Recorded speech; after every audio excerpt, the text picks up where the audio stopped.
I say, mind, body, these are just words. Imagine we could have had mind, body, and elbows. That would lead us to a different conception of people. The problem is, for people who separate mind and body, is how do you get from this fuzzy thing called a thought to something material called the body? So I said, I don't want to pay attention to any of that. It's all interesting philosophy, but it's not useful. Say, put the mind and body back together. Then wherever you're putting the mind, you're necessarily putting the body.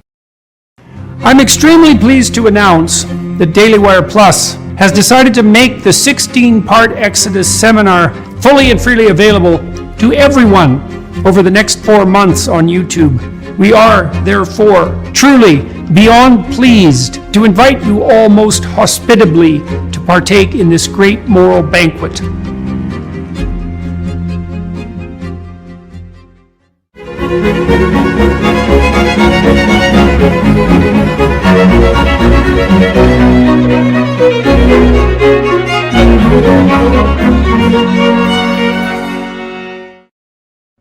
Hello, everyone watching and listening. Today I'm speaking with the mother of mindfulness, Dr. Ellen Langer. Dr. Langer was a colleague of mine when I worked at Harvard in the early 90s, and so it's a particular pleasure for me to be talking to her today. We discuss her latest book, The Mindful Body, Thinking Our Way to Chronic Health. We explore how intentional awareness paired with humility allows for a healthier mindset and body, how the perception of time impacts the effects of disease and age, the way to view tragedy and suffering so that we might conquer them through faith and hope, and the immense benefits to be found in carefully considering to what, where, and who you direct your attention. So, I was reading your new book today, The Mindful Body, Thinking Our Way to Chronic Health. And, we were colleagues back in the 1990s. I suppose we still are colleagues in some ways. That's right. And I was thinking about mindfulness again, and I have a proposition for you, and you tell me what you think about this. I was thinking that mindfulness is something approximating paying attention to what you're paying attention to. But I'm open for definitions. No, I like that. But the way I've defined it is actively noticing. That if you, people give people instructions and say, pay attention, be present, and that's sweet, but it really falls on deaf ears because when people are not there, they don't know they're not there. And all of the research we've done over 40 years says most of us, most of the time, are mindless. So to be mindful, you can do one of two things. The one most, the easiest for people is probably just to notice new things about the things you thought you knew. And then you come to see you didn't know them as well as you thought you did, and then your attention naturally goes to them. The other is to adopt a mindset, the only mindset we should have, for uncertainty. People don't realize that everything is always changing. Everything looks different from different perspectives. So we can never know.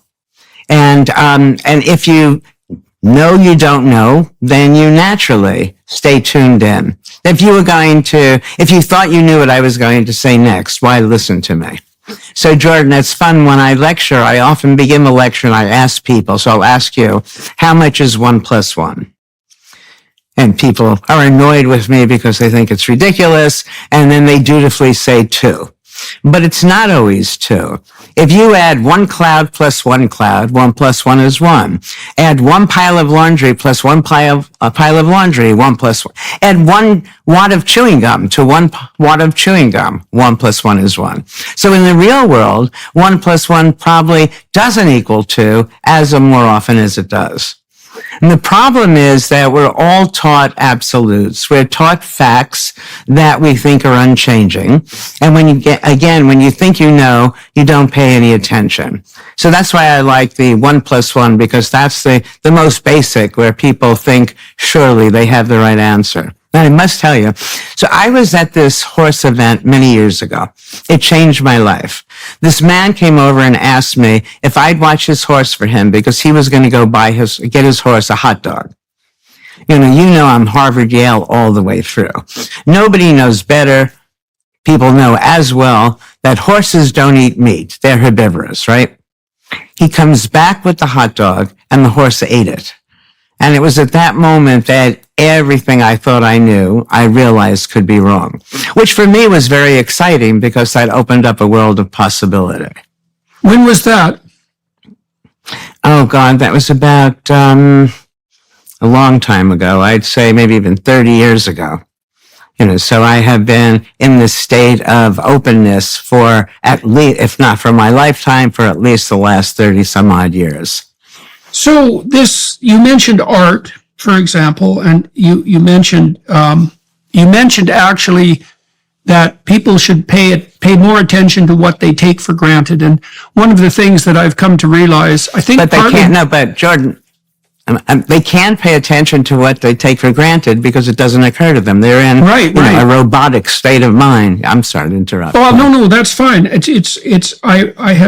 I have written a little bit about the role of art in remediating that, because one of the things that happens, as far as I can tell, you can see this, for example, I think it's exemplified well by Van Gogh's painting Irises in particular, because it's easy in some ways to take what you've looked at many times for granted. But what an artist will do, and this is really their function, is to put a twist on the perception and then snap you out of that habitual frame of mind so that you see the object that you have taken for granted outside of the strictures of your preconceptions. And the object always transcends your preconceptions because there's much more to it than you think. So what seems to happen neurologically is that we build up these little modules that specify our perceptions, and then we default to them. But it's possible to stop those modules and to re-novelize the phenomena and then to see it again in its glory. And that is one of the things that, what would you say, keeps us falling in love with life. Yeah, I think that's perfect. The only thing is that once somebody sees it anew, if they think now they know what it is, then they're going to be mindless again, with just that brief interval of being mindful. And it's interesting. I don't know if you know, I started to paint after I turned 50. And I'm not one of those kids when I was younger who knew how to draw. But nevertheless, I took to the whole thing. It was very exciting. And prior to my painting, I had just assumed leaves, for example, on trees were green, except in the fall when they turn brown. But, then I started looking at the leaves and there are hundreds of shades of green. And so the taking to painting opened my eyes and made me see that, again, things I thought I knew, I didn't know at all. So whether you're creating the art or observing the art, in both cases, it can have that effect. And it can be an important effect as long as people don't think, now I know. So on this theme of paying attention to what you pay attention to, I want to tell you a bit of a story and get your comments on it. So for years, I was trying to sell tests that help people by aiding them in specifying better employees. And I talked to hundreds of middle managers about the tests. I developed them actually when I was working at Harvard in our department there. And what I found was that people didn't want those tests, but what they did want to know was how to deal with people, their employees that they already hired who weren't doing well. And I thought, well, there isn't anything you can do with them because you're just a manager and you don't have the time or resources to deal with people's serious problems. But no one really liked that answer. So I went into the literature and I tried to see if there were any interventions that were scalable and inexpensive and harmless that actually produced a remedial effect. And there was a couple of sources of literature that specified exactly that. One stream was established by people studying goal setting in the industrial realm, and the other stream was established by James Pennebaker at the University of at Austin, in the University of Texas at Austin. And what Pennebaker showed was that if you got people to write about their past traumas, that made them physically healthier. And people varied his research to show that if you got people to write about their future, that also made them healthier. And the goal-setting literature showed that if you got people to write about their future, that they became more productive. So we developed this program that was a vision program, essentially, called Future Authoring. And you can do it in 90 minutes. It asks people to develop a vision for their life. And so that means to pay attention to what they're paying attention to decide what they want, if they were going to optimize their life, to do it consciously, to decide what they didn't want, and to aim away from that, and then to do that in 7 different dimensions of their life. If you have students do that, this is so fascinating. I hope you find it fascinating too. If you have students do that for 90 minutes, when they come into college for their orientation, they are 50%, they're 50% less likely to drop out, and their grade point averages go up 35%. 90 minutes of...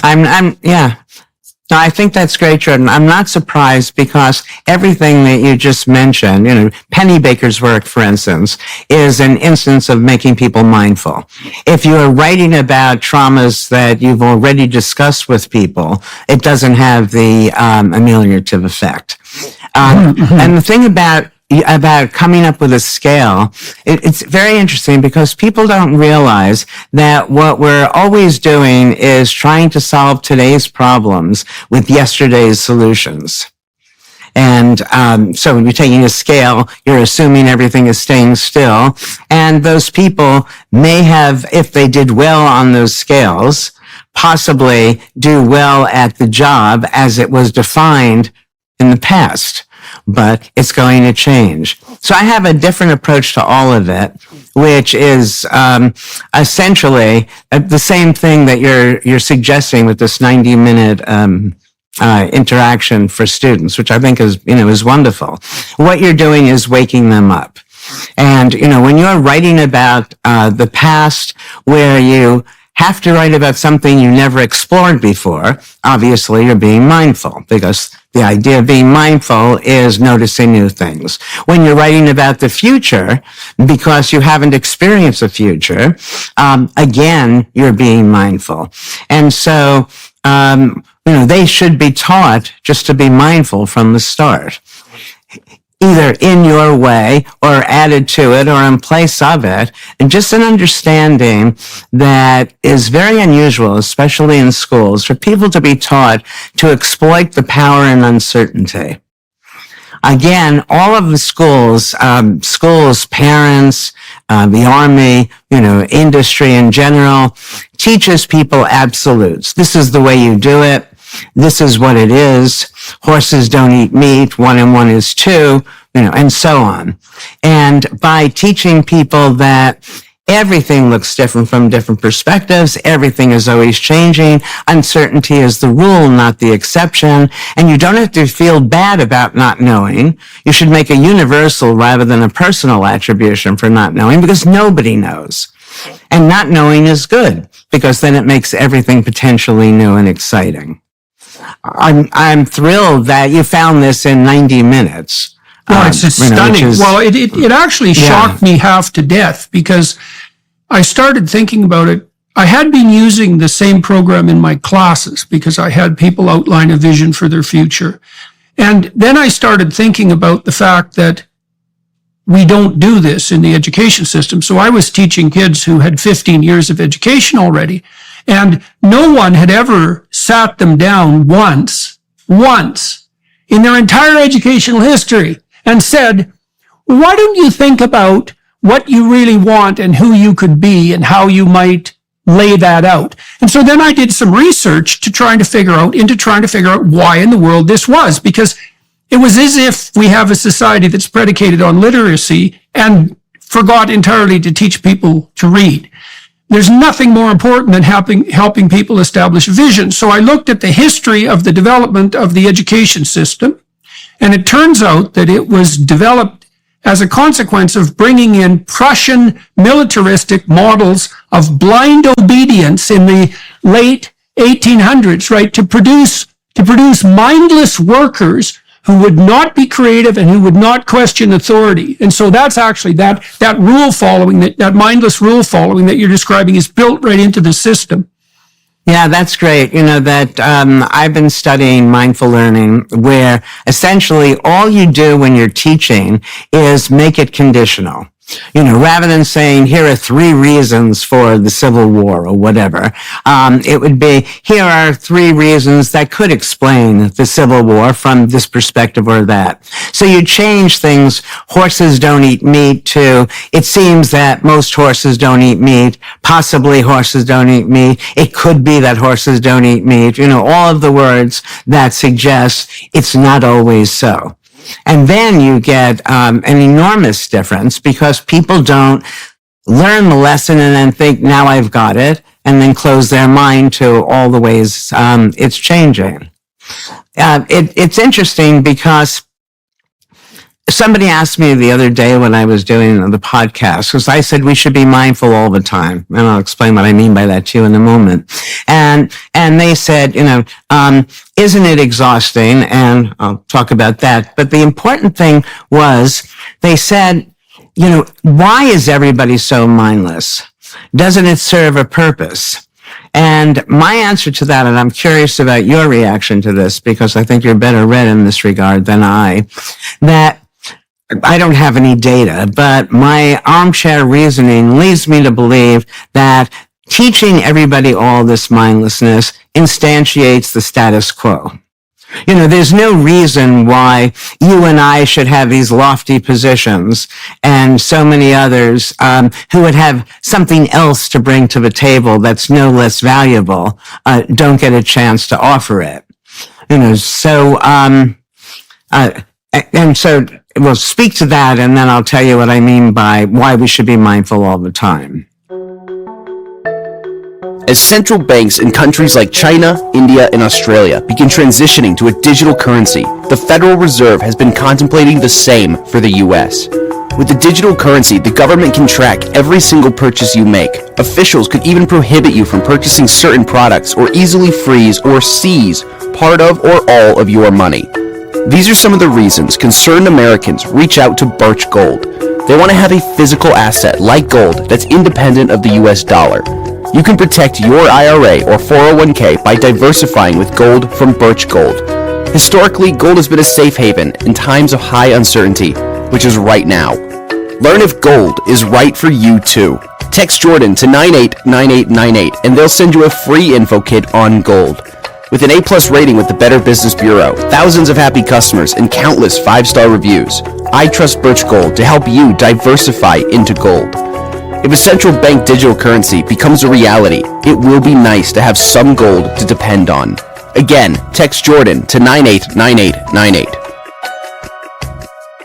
Well, I think that you can make a case that, and this is a common case made by, say, social critics, particularly on the left, is that anything that biases behavior in favor of maintenance of the status quo obviously benefits people who are highly positioned in that status quo. Right. Now, but there's another psychological reason for that too, which is that if you introduce anomaly into a conceptual scheme, you increase entropy by increasing choice. And increased entropy, if you increase entropy and that happens involuntarily, you catalyze a stress response. Now, if you increase entropy voluntarily, you don't catalyze a stress response. You catalyze a challenge response, and the challenge response looks like it's associated with positive emotion, exploration, and play. And so that's another issue where attitude makes all the difference. You see this in clinical work too, because if people are exposed accidentally to a stressor and they're phobic, that tends to make them more phobic. But if they're introduced voluntarily to a stressor of the same magnitude, then the introduction of the stressor is curative.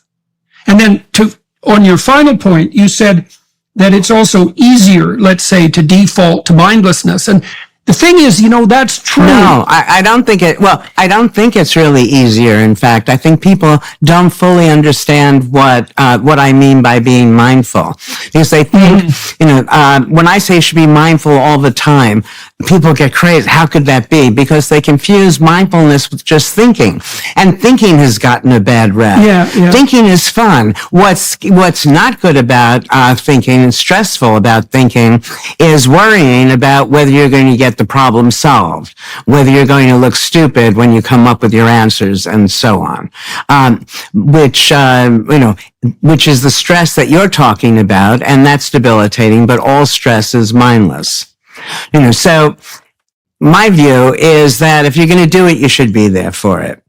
And that mindfulness, it turns out, is energy begetting, not consuming. And that, if you came here to visit me, Jordan, since you've never been at my house here, everything would be new. You'd be looking around. You'd see, what books is she reading? Oh, there are all those Fritos that your men who helped set this up left around. You would notice.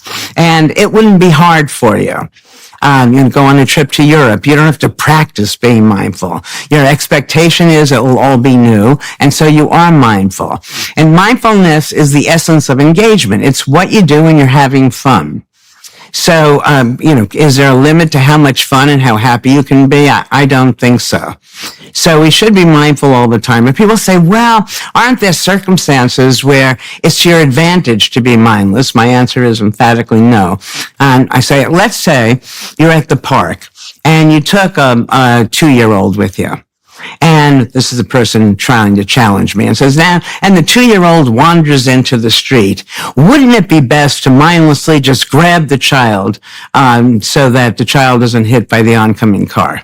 And my response to that is twofold. The first is that if you were mindful, the child wouldn't have ended up in the street in the first place. And secondly, that probably in grabbing the child, you want to notice the posture of the driver to figure out whether they're going to turn right or left to know if you should take the child out of harm's way going to the right or left, and so on. That the only time one should be mindless, I believe, is when you found the very best way of doing something and nothing changes. And so clearly, I don't think those conditions can be met. So mindlessness feels good. I have over 45 years of research showing that it's good for your health. It's good for your relationships. People see you as authentic, charismatic, and it even leaves its imprint on the things that we do. And given that it's so easy, I can find no reason why people wouldn't begin immediately after understanding us today to become more mindful. So, a variety of things there. The first is the behaviorists, the neuroscience-oriented behaviorists, distinguish two forms of reward. There's satiation reward, consumatory reward, technically an incentive reward. Mm-hmm. And consumatory reward tends to bring about quiescence and sleep. And so I might say, well, you should be mindless when it's time to go to sleep, because it's time to go to sleep. If you're satiated, there are times for rest. With regard to optimized engagement, that seems to be an incentive reward phenomenon. That's mediated by dopamine, and it's associated, as you already pointed out, with exploration and play. And I would say that is it exhausting? I mean, it depends on the level of intensity, but it's definitely engaging.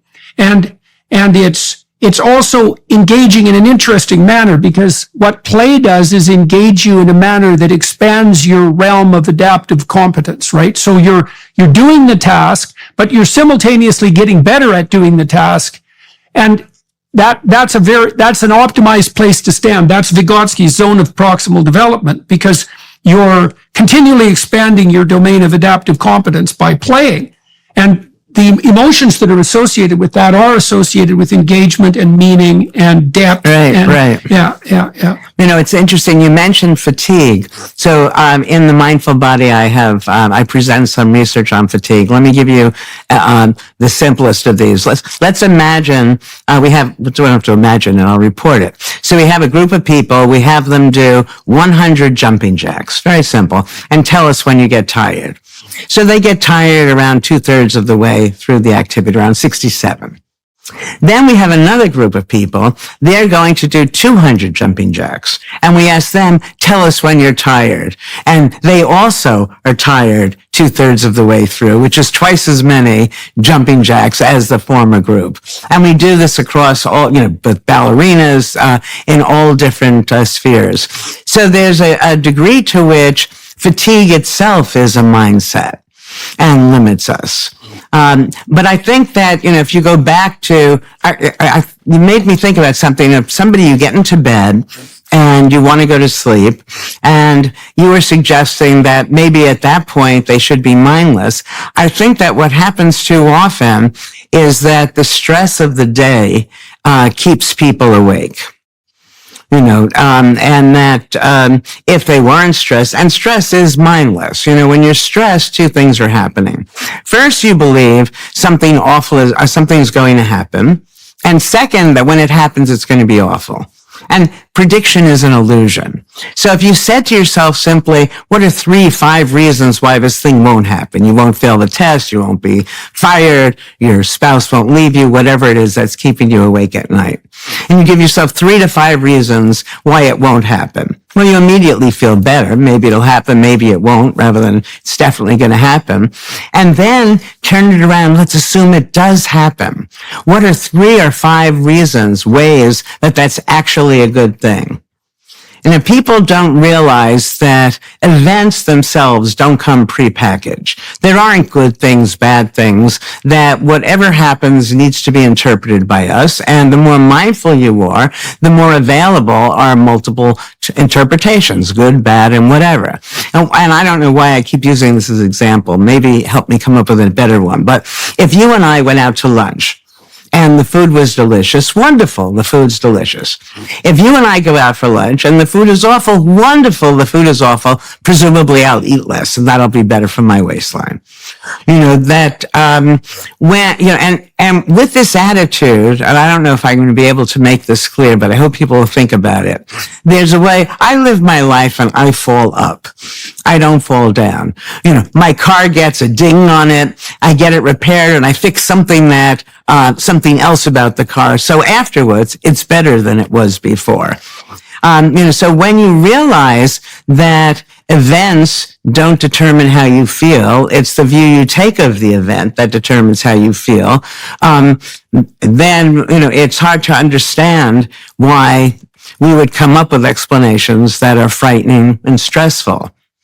People say, everybody has to experience stress. They just take it as a given. And I tell you, Jordan, that there are things, I'm 76 years old, so certainly in my life there are things that have happened that have been big. But in the normal course of a day, a week, a month, a year, I don't experience stress. And I have this one-liner that I think people will find useful. Ask yourself when something happens, is it a tragedy or an inconvenience? Rarely is it ever a tragedy. The dog ate my homework. I missed the bus. I burnt the meal. Whatever it is that causes us stress. And it turns out that almost everything that we're stressed about, virtually all of it, never happens. So you talked take about the attitude, no worry. Take the attitude, no worry before it's time. Yeah. the reframing that you talked about with regards to people's worry at night. That's something that's very much part and parcel of cognitive behavioral therapy, is that one of the things that you do with people involved in the beginning. Right. Well, you take people who are locked into, say, a depressive or an anxiety-inducing pattern of repetitive thought, and you have them open up a wider realm of possibility, and then you have them practice instantiating that, so that becomes more part of their nature, let's say. You also mentioned the jumping jack study, and it reminded me of studies done by Peter Herman showing that if you imagine you bring people into the lab and you have them watch a movie and you give them a bag of popcorn.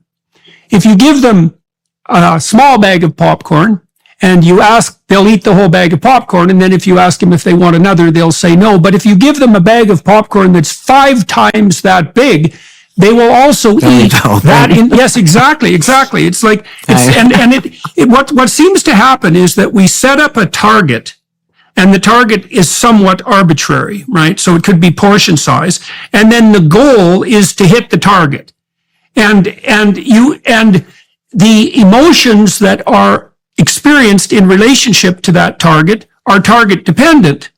And so, and this is also, it's also part of the trick of setting optimal goals, right? Is that you want to set a goal that challenges you and that pushes you beyond your limits, but you don't want to set a goal that's absolutely impossible to attain. If you set a high goal, the amount of positive emotion that you experience as you move towards the goal increases. But if the goal's too high and it's impossible, well, then it's, then that can be frustrating and disappointing. But it's very interesting to see how malleable that is. Yeah. Well, it's interesting because one of the ways I define mindlessness is to be goal-driven, rule and routine-driven. That it's fine to have a goal, but you have to realize we're setting that goal at time one. And oftentimes moving towards something several years in the future. Lots change, and there's no reason for us not to take advantage of the changes and perhaps change the goal. When we form these goals, where do they come from? Somebody said it's important to be a doctor, for example. And so you're on your way to be a doctor, but you really don't want to be a doctor. Change it. Essentially, at the end of the game, you want to feel good about yourself. You want to feel good about your relationships and feel perhaps that you've made some contribution in some way to somebody or to the world at large. And you can do that almost in any occupation. And I think that, there are people who are given goals. I want to be a billionaire. Used to be when I was younger a millionaire. That's not enough. I want to be a billionaire. But I think that if we surveyed most of the billionaires and they were honest, you'd see most of them are not very happy. So if you sit back at square one, do you want to be an unhappy billionaire or a happy bike store owner? I think people might choose differently. So as you're gaining information, pursuing the goal, you want to in fact, be open to possibility. So I say to my class that, let's say that on your way to school today, you run into, I don't know, who's famous these days that they might like? Sean Penn. Taylor Swift. Okay, Taylor Swift. I'm going to go with Taylor Swift. Sure, that's Taylor better. Swift says, that you are just so cool, or whatever word they use. Please, let's go have a cup of coffee. But you say, no, I can't. I have Professor Langer's class meeting now. That's ridiculous. That here's an opportunity that you're probably not going to get again, something you would really want to do. You should deviate from the plan. You should be in the state of mind so that whatever you're doing is, in a sense, what you would choose to do now, not doing it because what you decided to do in for you, a prior life, years ago. It goes against lots of what people think. I'm sure you're going to say to me after this, well, what about delayed gratification? And here I have a lot to say that is probably going to be met with, disagreement, rage, outrage, who knows. I don't think we should delay gratification. I think that, first of all, since everything is changing, if I decide I'm not going to do this now, I'll do it next week, there's a good thing, because next week will be better for me. The world may change, and often changes in such a way, two ways. One, that I may not have the opportunity to do it in the future, as in the going for the coffee with Taylor Swift. Or second, that my desires very well may change. Now, so you say, well, what about studying and things of this sort where we have to do the work so tomorrow we prosper? And it's very simple, Jordan, that no matter what you're doing, there's a way of doing so that it's fun and enjoyable. almost no matter what. If you put away the stress of failure, of not being able to complete it successfully and so on, then all the little challenges that present themselves motivate us and feel good. And, so I don't know if you've ever seen it, but you should. It's wonderful. There's a YouTube called Piano Stairs. And so what these people did in Scandinavia, they go to subway stations all over the place. And in all of these subway stations, you have an escalator and stairs. And so the film is very clear. Everybody takes the escalator. Everybody. Random young person who wants to take the stairs. Then they lay down piano keyboards on the stairs, so it actually makes noise. So now you go, do, as you're going up. Because it's such fun, in a very short amount of time, nobody virtually takes the escalator. Everybody is taking the stairs. Anything can be made to be fun. And so I tell my students, why wait for somebody to put down the keyboard? One can do. I can't sing, or else I would make it more compelling for you, as they go up the stairs. There's a way to make everything, if not fun, interesting, and potentially exciting, once we take off that layer of evaluation apprehension. The Bible is the root of all wisdom, inspiration, and spiritual nourishment. The Hallow app empowers you to explore the Bible's profound teachings and to effortlessly incorporate them into your daily life.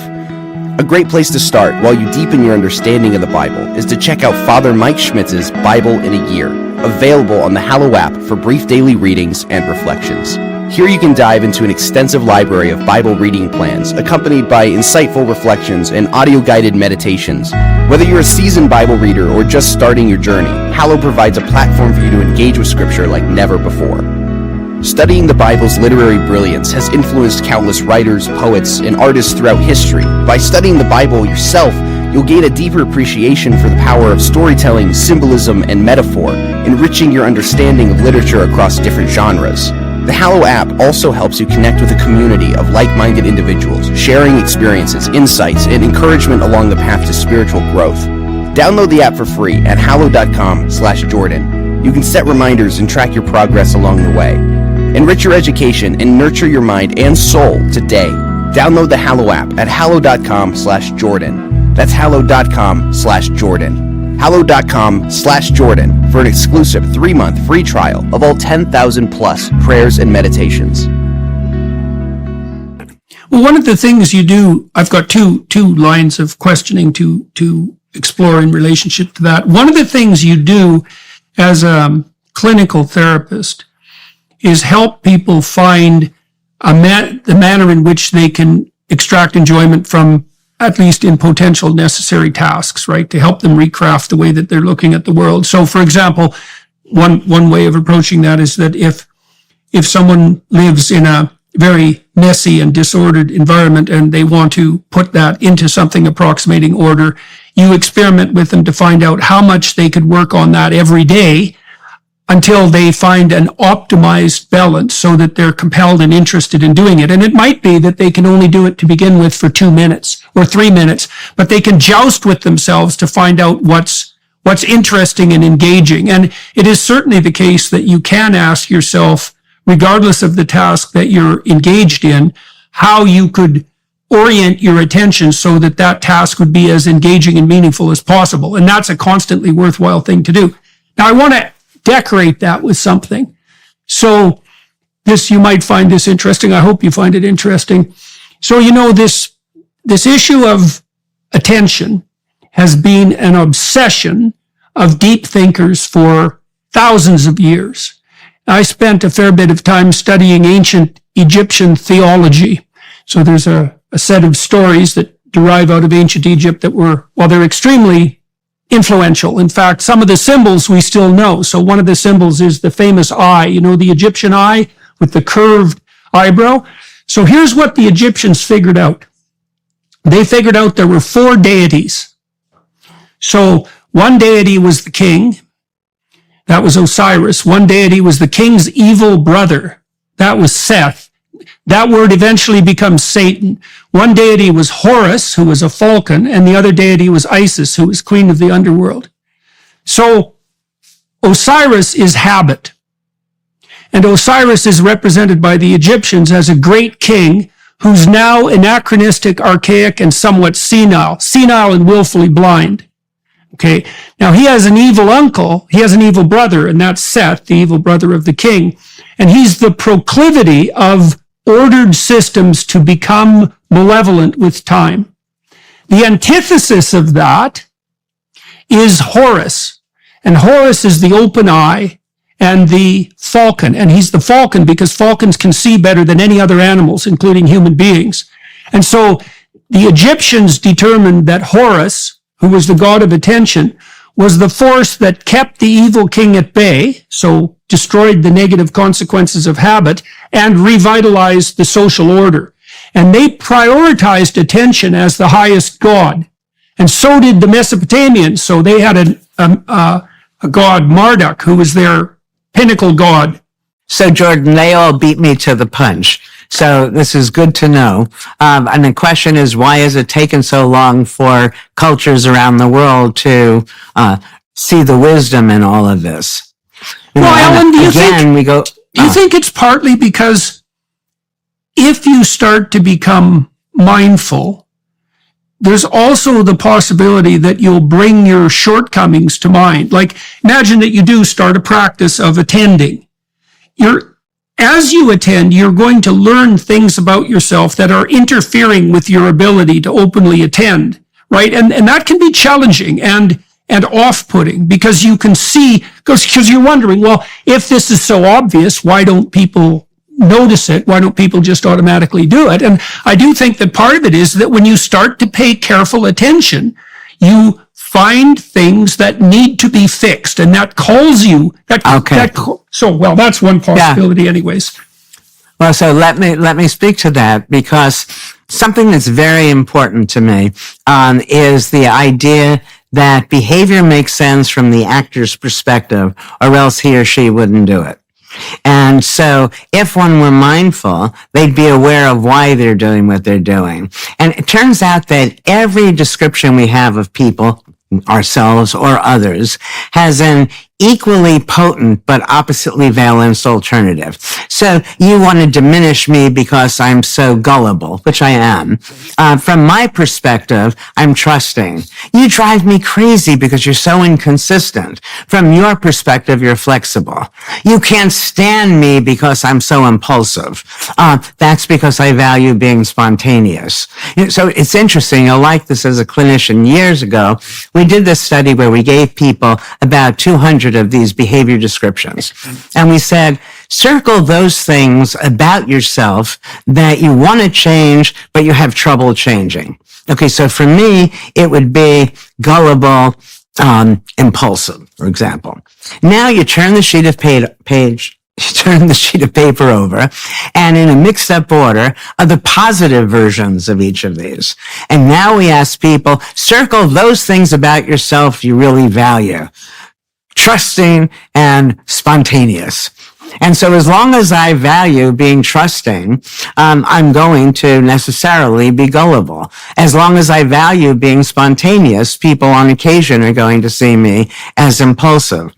And when you realize that behavior makes sense, then we don't want to change ourselves or other people in the same way. You might be tired of me because I'm so whatever. And then when you see the positive version of it, you welcome it. And our relationship flourishes and we become less judgmental. Because before you were talking about what do we do with people in industry who don't do well at whatever the task is.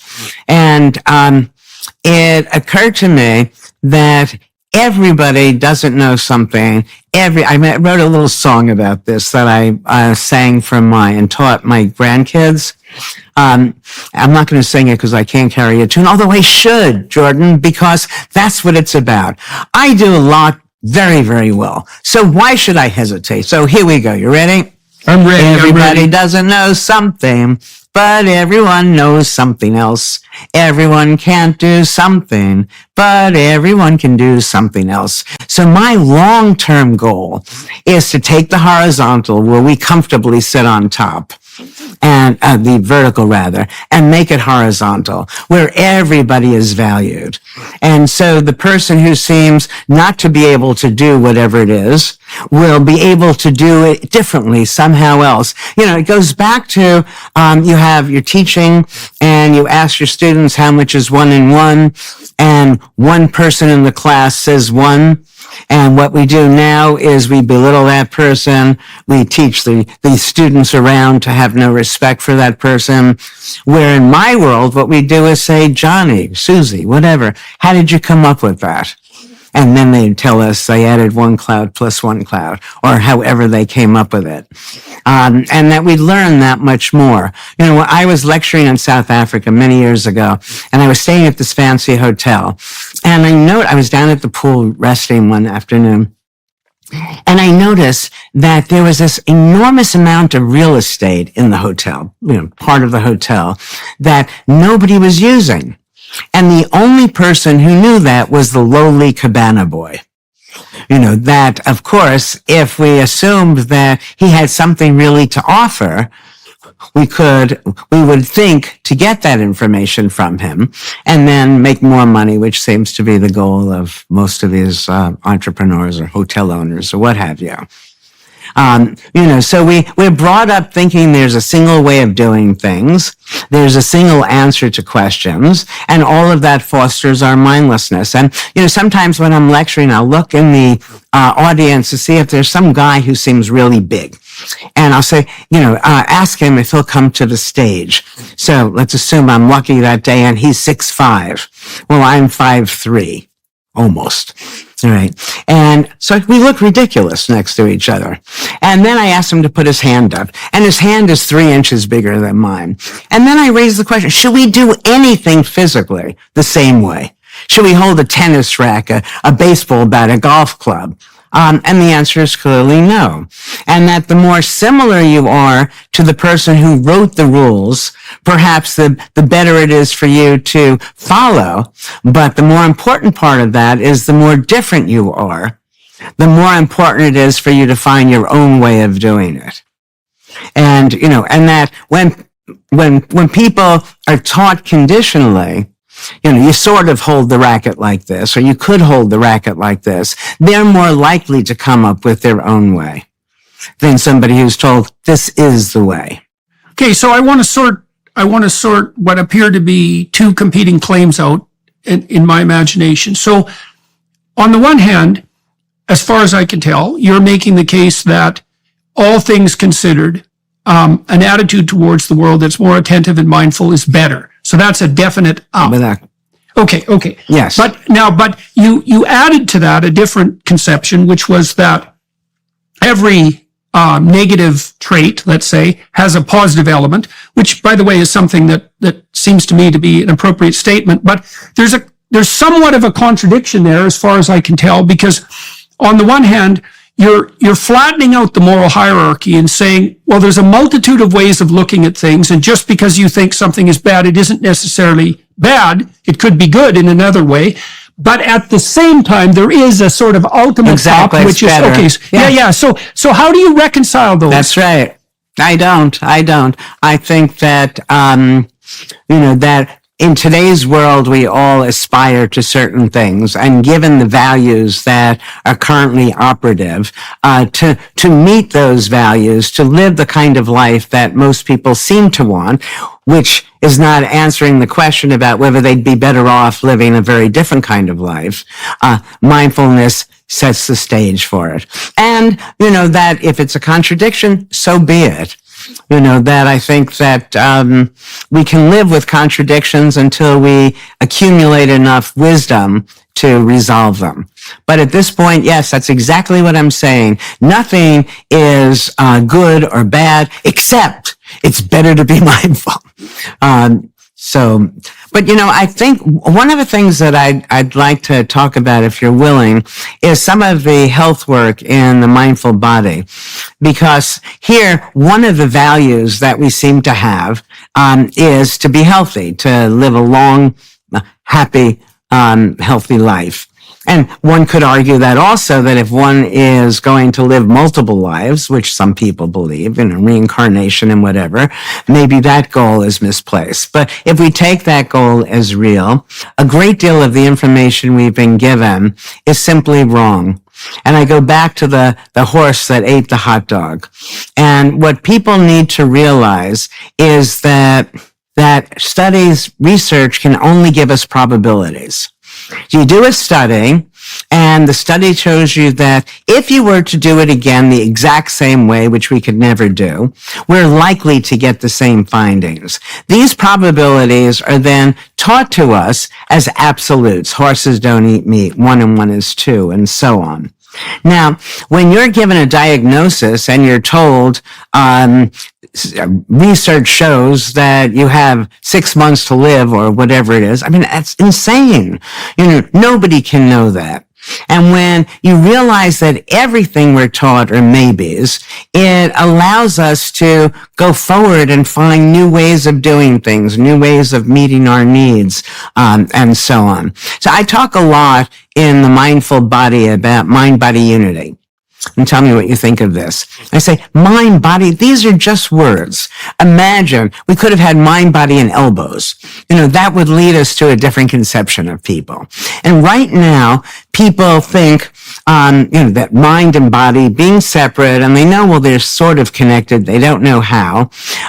That the problem is, for people who separate mind and body, is how do you get from this fuzzy thing called a thought to something material called the body?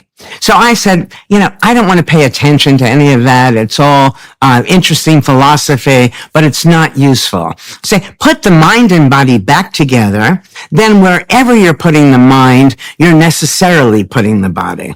And we've done so many studies on this. The first one you might know about, because I reported it earlier on in work, is the counterclockwise study. Do you know this, Jordan?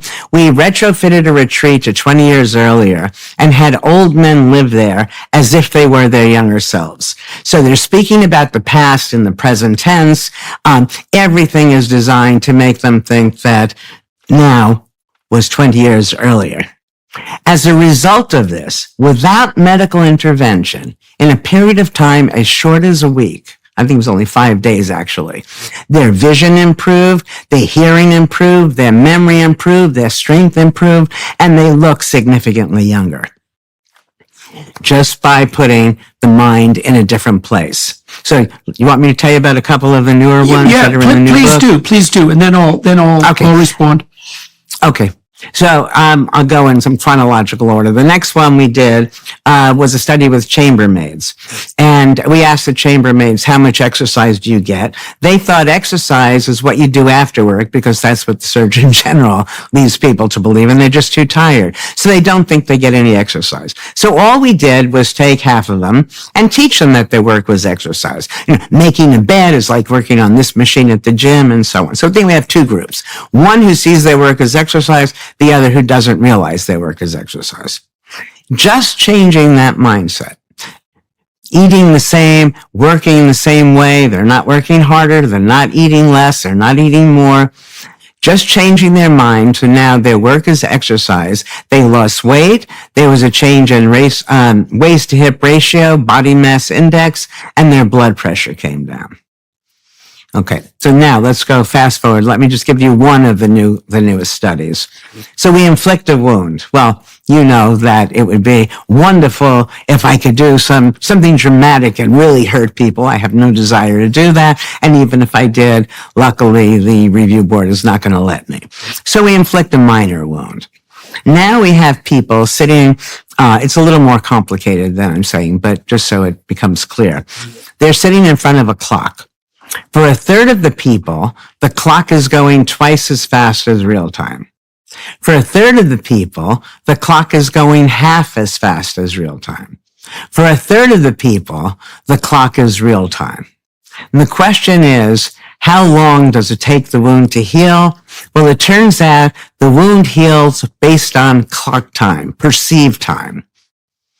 And we have studies with diabetics, the same thing. We find that insulin increases or decreases based on perceived time rather than real time. We have people in a sleep lab, they wake up, they think they got 2 hours more sleep than they got, 2 hours fewer, or the amount that they got. Biological and cognitive functioning seems to follow perceived sleep.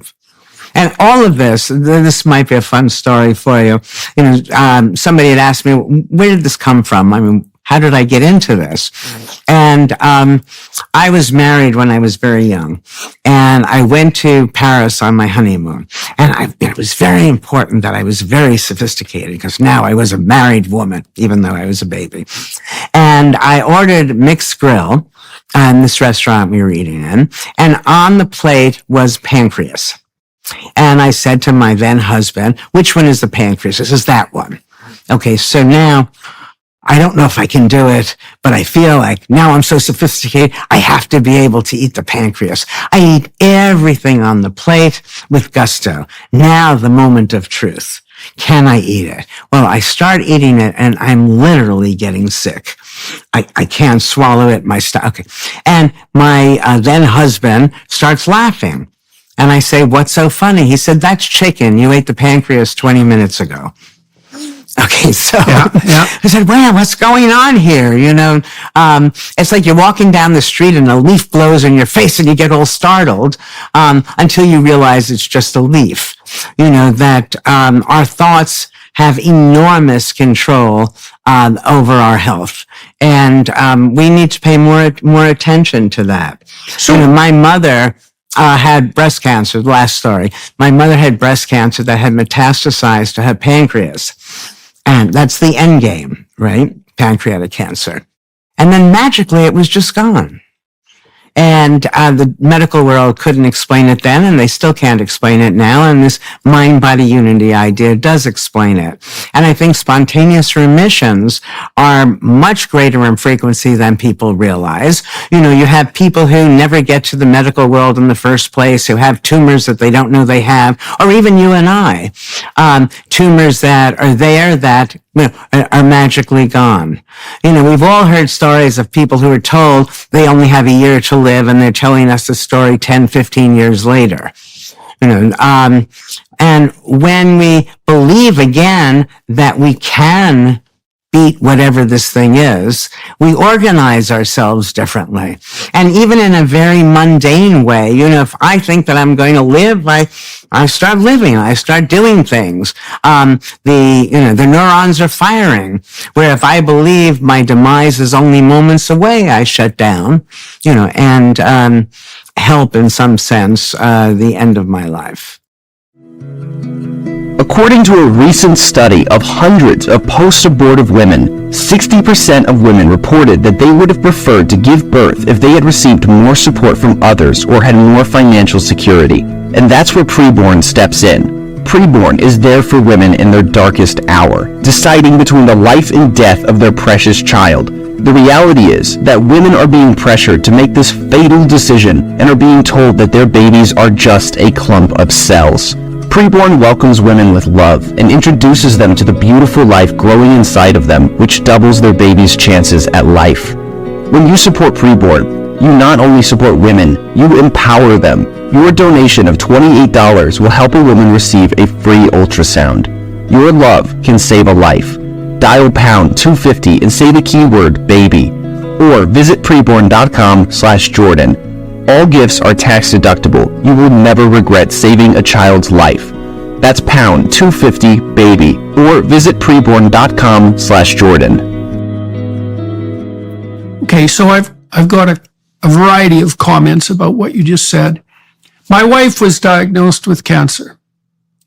First of all, in principle, a trivial form, and then that was a misdiagnosis, and then she was diagnosed with a cancer that only 200 people in the world have been reported to have, that killed every single one of them in 10 months. And she told me about 6 months into the treatment that she would be better on our wedding anniversary, which was August 19th. This was 3 months ahead. She got better on our wedding anniversary, and it's been 5 years. Yes, it's so I'm telling you that. So you're a believer. Well, I'm telling you that because I've seen strange things happen. Now, I've also seen in my clients, for example, you see this with people who are retiring, and retiring is generally a very stupid plan for people. Mixed blessing, yeah. Well, they have a very narrowed image of what retirement means. So they imagine themselves, sipping margaritas on a beach in the Caribbean, which is a real good plan for the first night, but a really really bad. Well, right. You just turn into like a fat, sunburned alcoholic in no time flat. And like I've seen people around 55 start to decide that they're old. They've sort of decided that they've had the adventure of their life and that they're done. And that does facilitate their aging very rapidly. Now, but by the same token, this is where all this is going. I understand that the structure of reality is malleable in relationship to interpretation and to a degree that is unspecifiable, right? However, I'm curious about your notion of where the limits to that are. I mean, you took these elderly people and you put them in a situation where they were acting out the proposition they were 20 years younger, and they were getting all sorts of feedback from their environment that was valid. But the painful truth of the matter does seem to be that we all age and that we all die. And so, there are intrinsic limits to, so tell me what you make of that. Yeah, I don't know what the limit is. I think that it's to our advantage as individuals and as a culture to assume that we can exceed wherever we are. I think that people used to die, you probably know just when they were 20 years old, and then people were dying mostly at 40 years old. And you'll find this funny. Do you know who Willard Scott was? I've never said this publicly. Anyway, Willard Scott was the a weatherman for a news program. And what Willard Scott would do is every morning, he'd say, "And happy birthday, Rosie from Michigan, who just turned 100. And happy birthday, Peter, who just turned 100. And so the idea of turning 100 became, to my mind, for many people, much more likely. And I think that oddly, despite all the work I've done in the aging area, all the medical work, I think he had a very significant role in extending our lifespan. Again, if you think you're going to live a long life, you organize yourself differently. And it's that organization, those thoughts of how to continue growing. It's very funny. The other day, I was helping this person, this old woman, with something, and my spouse said to me, she's probably a lot younger than you are, which I didn't even realize. So I just don't have a sense of, I don't use age as a measure of do it, don't do it. And I think that's healthy. I think that you asked about limits. Interestingly, years ago, I think it might have even been when you were at Harvard. I was on the Division of Aging at the medical school, and Jack Rowe was the chair of the committee. And I called Jack one day. He was my doctor of choice at the moment. And I said, "Jack, how long does it take for a broken finger to heal?" And he said, I don't know, let's say a week. I said, "What would you say if I said I could heal it psychologically in 5 days?" He said, "Okay." I said, "What about 4 days?" Yeah, okay. What about 3 days? No. Okay. What about 3 days and 23 hours? Where is the breaking point? And so that's the way things progress, is in these small steps. But if you follow that logic, if you know that if you can do it in 3 days and 23 hours, so why not 3 days and 22 hours? And why not, and then you slowly get yourself to the point where you can do it in 3 days. And if you can do it in 3 days, why not 2 days and 23 and a half hours, and so on. And I don't know what the limit is. I just think we're so far from what these limits to what we can do in any parts of our lives, not just our health, that we can far exceed whatever goals we set for ourselves. I've been writing about, there's a notion that's deeply embedded in the Genesis text that human suffering is a consequence of sin and not built into the structure of the universe, right? And it's a strange doctrine in many ways because, as I pointed out earlier, the normal course of human events is that everybody ages and dies. And so the notion that suffering and limitation is built in seems self-evident. But then there's another part of me that thinks, we all waste an awful lot of our own time in futile pursuits and self-defeating pursuits, and we impose limitations on ourselves that are arbitrary and often lazy, and we hurt ourselves by doing that. And then collectively, we deceive each other and we lie and we don't cooperate well together and we manipulate, and that interferes with our ability to apprehend things properly and to structure our existence properly. And, the wildly optimistic side of me thinks, and I do think there is reason for believing this, that if we got our act together completely, insofar as that's possible, and that might partly be by paying more attention, that there aren't any intrinsic limits that would necessarily stop us. We'd still have to figure out, for example, it's an open question to me, and I'm kind of curious about your attitude towards this. If you could choose how long you would live, do you have any idea how long you would choose? I mean, an indefinite existence, of hundreds of thousands of years, it seems to me to be incomprehensibly dramatic and awesome, right? I mean, it's a long time. Yeah. But Well, 80 years seems kind of short. So I think that, it depends. What people should strive for, rather than adding more years to their life, they should be adding more life to their years. And by doing that, then you'll want to extend. If today is really exciting, you look forward to tomorrow. If you're miserably depressed today, you're scared about tomorrow. And so that if we were able to create a world where people were more mindful, where people had more respect for each other by noticing people's behavior makes sense or else they wouldn't do it, I think that there'd be no reason to fear. You can't imagine what life is I can't even imagine what life is going to be like in 50 years. And I'm assuming, which is separate from whether I'm going to be alive or not. Most people would say no, but who knows? AI is changing things. The iPhone changed things. The railroad changed things, and all of these. So we don't know what the big change is going to be. It could be, which planet was it? Was it Venus, where they just found ice, making space travel to wherever it was, seemingly more possible. I don't know. I don't claim to have any special knowledge about what the deep future holds. So I wouldn't know how to think about it. But I do know how to think of. Yeah. You think that if you concentrated on maximizing the quality of your life, the issue of how long that should extend would more or less solve itself as a consequence of that proper orientation. Yeah, that seems reasonable. So. I think so. Ellen, can I change Can I change the topic a little bit? When we were colleagues. When we were discussing the possibility of this podcast, one of the things we had talked about a little bit is the state of the university, and I do want to approach that with you too.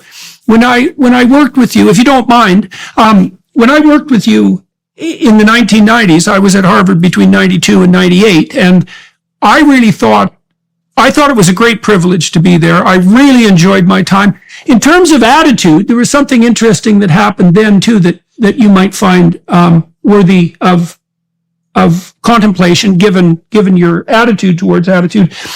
You know that the junior professors at Harvard were always destined to leave in 99.9% of the cases, and when I first came there, I observed that some of the junior faculty who were at the outer limits of their brief tenure there were unhappy that they weren't likely to be considered for permanent status and that they'd have to move on. And I thought, Well, I don't want to be in that position in 6 years. I think I'll go there and think, if the turnover of junior staff wasn't high, I wouldn't have got this job to begin with. And that I'm pretty damn lucky to go to Harvard and meet all these people and be paid for it, because most people who go to Harvard have to pay to go, and I got paid for going, so that was a good deal. And that I should be happy with the outcome regardless of what it was, and then move on to wherever I was going. And that was an attitudinal shift that was very helpful to me and made the transition out of there much smoother than it might have been, even though it was accompanied by a certain amount of grief. Anyways, when I was there, I also felt that it was a very admirable institution, and that I was there in a kind of golden age. I thought the university had prioritized the research requirements of the senior faculty as their number one goal, and then they treated undergraduates exceptionally well, and then they were pretty good to junior faculty and graduate students, kind of in that order, and the administrative apparatus was essentially there to facilitate all of that. So it was structured in a lovely way. And I also found that my colleagues, junior and senior alike, were fundamentally focused on their intellectual interests and their research, and they did what was necessary to keep things moving forward on the administrative front effectively, but that was not anyone's primary concern. So I was thrilled to be there. I can't say that the University of Toronto operated with that degree of professionalism, let's say, and commitment to excellence. And I also saw a decline in the quality of the university enterprise that was quite precipitous over about a 20-year period. And so I'm wondering your reactions to that. And I'm not happy with what's happened in the university community in general. Yeah. What's your take on the educational front? Yeah. Well, the first thing is that we have to be aware that anything I say may just be the difference of being, 30 years old versus as old as I am, rather than a change in the university itself. My change rather than the university's change. The idea that most people are not going to get tenure was the rule. I was actually, was I tenured when you were there? Yes, you were. Yes, you and Jill Hood. No. Then it's much later, because I was the first tenured woman in the psychology department, and there were years where there was, nobody else tenured. Right. That was by far the norm. But I remember, I was hot stuff then. I'm allowed to say it because it's the past, right? And I suffered, with, am I going to get tenure? Am I not going to get tenure? I was the hottest thing out there. I shouldn't have had to suffer. And I said to myself, having gone through this, nobody should have to go through this. And it turned out to be positive, and that was wonderful. Well, the university changed over time. So now, if you were to come as a junior person, you're very likely to get tenure. It's now just like all the other universities in the world. So that's a good thing. As far as, and the students are still spectacular. And my colleagues are doing very interesting work, and the university supports all of that. So those things haven't changed. My feeling is that there are more rules and regulations than there were in the past, which interferes at time with certain intellectual activities. If I wanted to, and this has happened over and over again, I want to do research. The research I'm doing is not like in the medical school where you can take one person's head and put it on another person and then see if it works. Most of the things we're asking people to do are innocuous, and it takes forever. So we have the idea, then it takes a good over a year to get approval to do it, and then we actually do it. It's too many steps. And so I find, for whatever reason, I don't know what the reason is actually, but that when I was younger, it was easier to get these things done. And not because I'm an older person now. I mean, I think in this way I'm wiser. But things have just become more complicated. I used to have somebody from Europe or in the States or even somebody in Boston right next door want to volunteer to be in my lab. Well, it turns out, and that was great because, I have so many ideas and so many things I want to do. I need an army of people to help me do it. It turns out you can't take volunteers unless they're Harvard students. Why can't you take volunteers? Well, because unions and whatever has changed so that in one person's lab, somebody found out that they weren't getting paid. They were volunteering and they were doing the exact same thing as somebody else volunteering. As somebody else. So same job, one is paid, one isn't. That caused a lot of difficulty with the result that I can't take these people. It's things like that that make it hard. At any rate, but it's still a wonderful place to be. Everyone's talking about how ChatGPT and artificial intelligence are going to change the world. Big tech companies are all investing heavily in AI for search. They're also the same big tech companies that determine your search results. Only now they get to cut out a whole new layer from the information you see. Why should they link off to third-party websites in the search results when they can let their robot generate the perfect answer to your question? That's why I use ExpressVPN to add a layer of protection between me and big tech.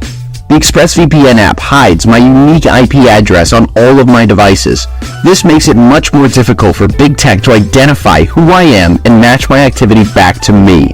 It's so easy to use. All I have to do is tap one button on my phone or computer to turn it on, and that's it.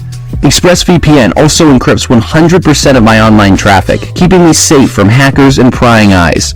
The best part is one ExpressVPN subscription covers up to 5 devices at the same time, so my whole family can use it too. Stop letting big tech leech onto your data freely. expressvpn.com/Jordan. That's expressvpn.com/Jordan and get 3 extra months free. expressvpn.com/Jordan.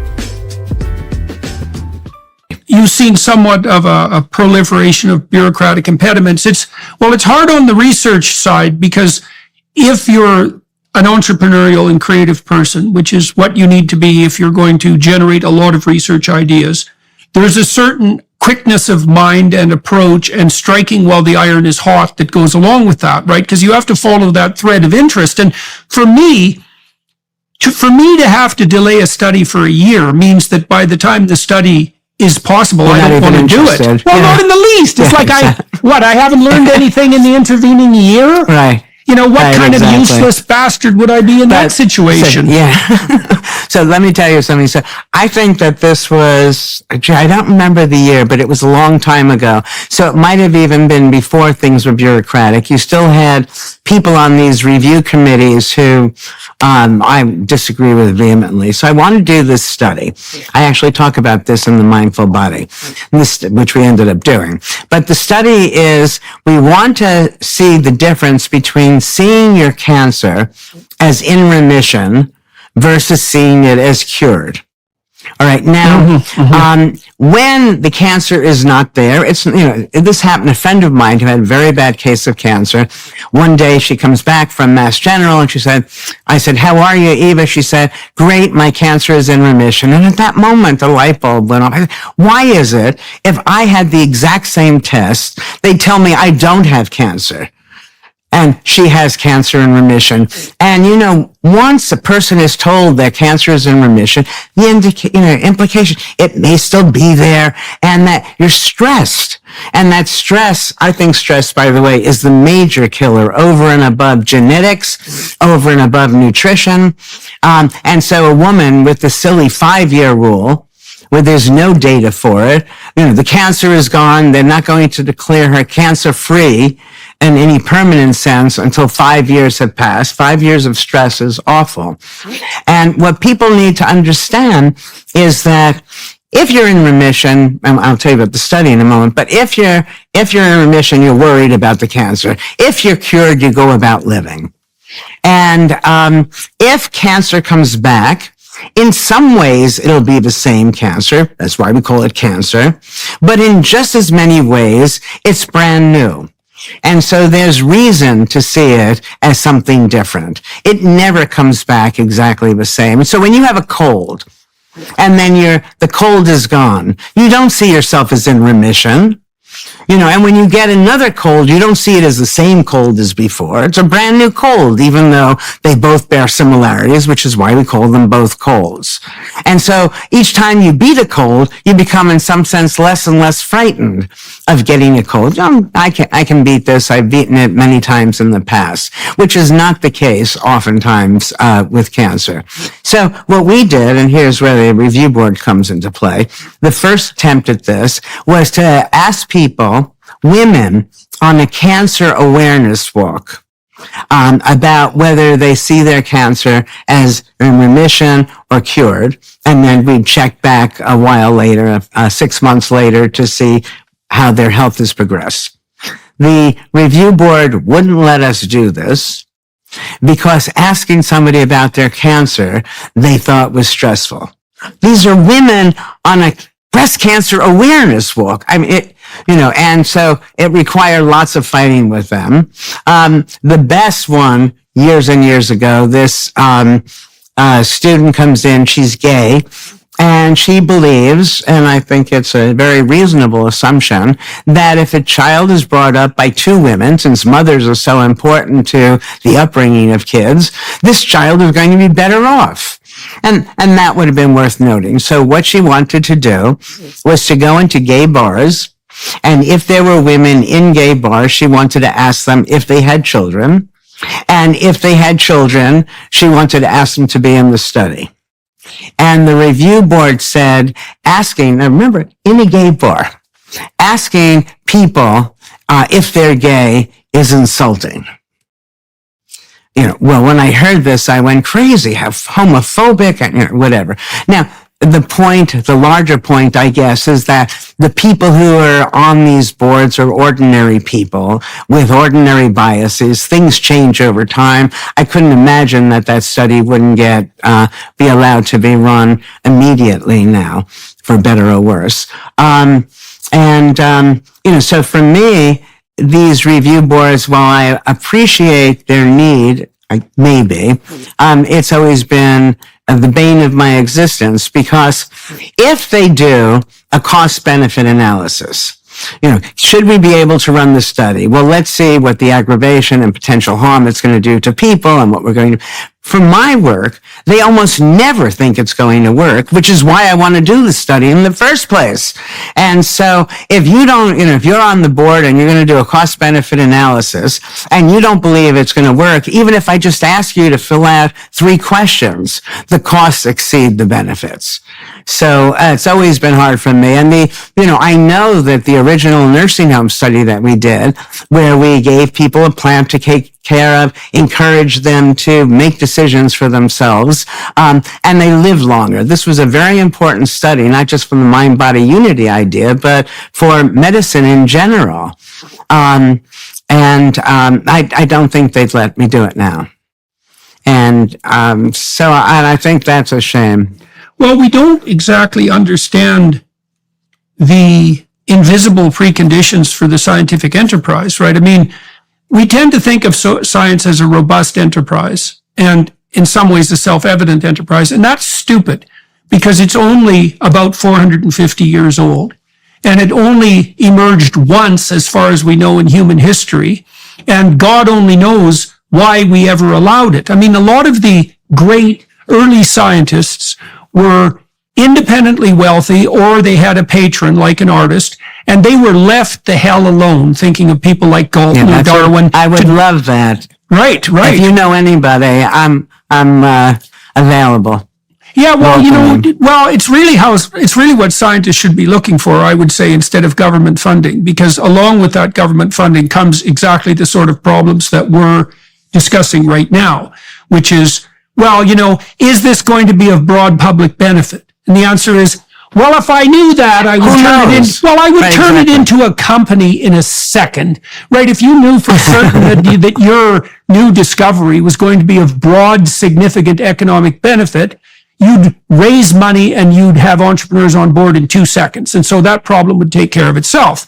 And as you pointed out too, is that the probability that a given study will work is inversely proportionate to its daringness and its creative nature. And so those are exactly the studies that are going to be scuttled by anything even approximating a cost-benefit analysis, which no one on an ethics committee ever does anyways, because they don't have the technological qualifications for doing so. No, I think they do far more harm than good. People point to We're on the same page. well, look, the overall evidence for malfeasance on the scientific side of things in relationship to the treatment of research participants is very, very sparse. There are some egregious counterexamples, right? Experimentations in the concentration camps in Germany, Right. experimentations Right. by the Chinese, the Tuskegee experiment. Like, you can point to exceptions, but all things considered, well, most scientists who run a research lab would just assume, for example, that their participants might come back again, or that, bad word doesn't get out about exactly what's going on in the lab. And most scientists who are genuine scientists also have a very high regard for ethical conduct and the truth, because if you don't, you never discover anything, right? I mean, you cannot be a crooked scientist and discover something. It's just not possible. So I also wanted to point out, you may know this already, but that involuntary exposure to stress directly compromises immune function, right? Because what happens is you produce cortisol, and that heightens immediate responsivity, but it compromises any long-term adaptation. And so the idea basically is if a tiger is chasing you around a tree, you can afford to suppress your immune system temporarily, because you want to devote all the resources to getting the hell away from the tiger. Getting away. But if you are stressed, and so it does beg the question that you were pointing out with regards, say, to the attitude of remission versus cure. If you are stressed, even at a low level, but that's chronic, like it might be, by noting that you're now at heightened risk and you're only in remission, that stress might compromise your immune system enough so that the probability of cancer recurrence is higher. Is higher. Sure, it's certainly possible. I mean, the physiological pathways for that being a reality are definitely there. I wanted to ask you about a dark side of reassessment of illness, though. Look, I was in an elevator once in a hospital. This is when I was doing clinical work, and a patient got on, and she was muttering to herself, and she was very distressed. She was completely white, ghostly looking, like sweating, unbelievably stressed, And she let the people in the elevator know that she was suffering from cancer, and that she was extremely guilty because she believed that it was an inadequacy in her attitude that had led her to contract this disease and to be unable to deal with it. And so one of the things that I have wrestled with, because I do understand the utility of maintaining, let's say, a positive attitude in relationship to illness and a can-do attitude, let's say, but by the same token, it's very hard on ill people when they have to cope with the fact that they're ill and suffering. Okay. And Yeah. what do you make of that? Okay, so I gave it, if I'm understanding you correctly, I gave a talk many years ago to 5,000 women with breast cancer. And at the end, I don't remember, it was, at the end of the talk, this man said that, aren't I blaming the victim? Right, exactly. I'm telling you that, and I said to him, no, I'm not blaming the victim. The culture teaches us, that we don't have any control over these chronic illnesses. And remind me, I want to talk to you about the attention to variability, where we've looked, okay. we had a psychological treatment for big illnesses. And as long as the culture teaches us that we have no control, how can you blame anybody for presuming they have no control? And then he said, and besides that, you're wrong, because my wife fought the cancer at every turn, and she still died. And then I said to him, well, let me ask you something. If a little kid, let's say a 2-year-old, is tugging on your pants, do you see yourself as fighting that little kid? So the language of fighting the cancer already says it's this gigantic beast, very strong, which says also that in your own mind, you're not very likely to win, to beat it. And so I think that as long as the culture teaches us, and it's done so less so now over time because there are so many people who manage to beat cancer. But when I was young, all you knew, cancer was a killer. And as long as you believe cancer was a killer, it was going to be very hard not to succumb to it.